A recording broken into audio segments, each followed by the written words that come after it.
O pasado mes de xaneiro, a Corporación Noiesa aprobaba por unanimidade a proposta de melloras na EDAR por valor de 1,3 millóns de euros como primeira das actuacións enmarcadas no Plan Director de Saneamento da Xunta. Sen embargo, o PP votou en contra deste investimento no Parlamento. E cal é o argumento para votar en contra de facer o que manda o Plan Director de Saneamento que elaborou a propia Xunta? Pois o argumento principal é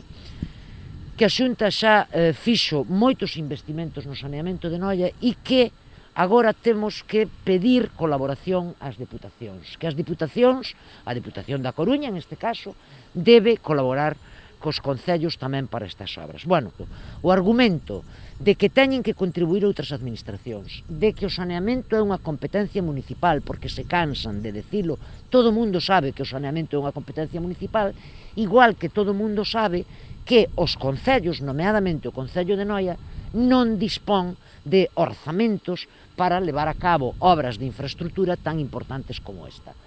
E que os concellos permanentemente recurren a outras administracións para precisamente mellorar o saneamento dos seus territorios, dos seus termos municipais. Con respecto á colaboración de outras administracións, o voceiro municipal lembra que son moitas as propostas en materia de saneamento acometidas con cargo ao post provincial, como as recentes melloras nos bombeos da Barquiña, actuacións todas elas que non teñen sentido se non se garante primeiro o correcto funcionamento da EDAR. Pero esa mellora dos bombeos non serve de nada se non se fai o primeiro paso do Plan Director de Saneamento, e é que non ten ningún sentido bombear augas a unha estación de depuración de augas e residuais que non funciona, ou que funciona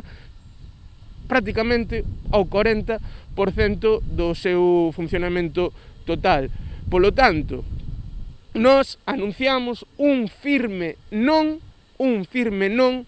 a calquer proxecto de orzamentos municipais en Noia que non inclúa ese investimento do que falaba a Rosana Pérez de 1.325.000 euros para a mellora de EDAR. Os nacionalistas consideran indignante a negativa da Xunta a realizar este investimento cando o pasado ano devolveu máis de 100 millóns de euros de fondos europeos destinados a saneamento.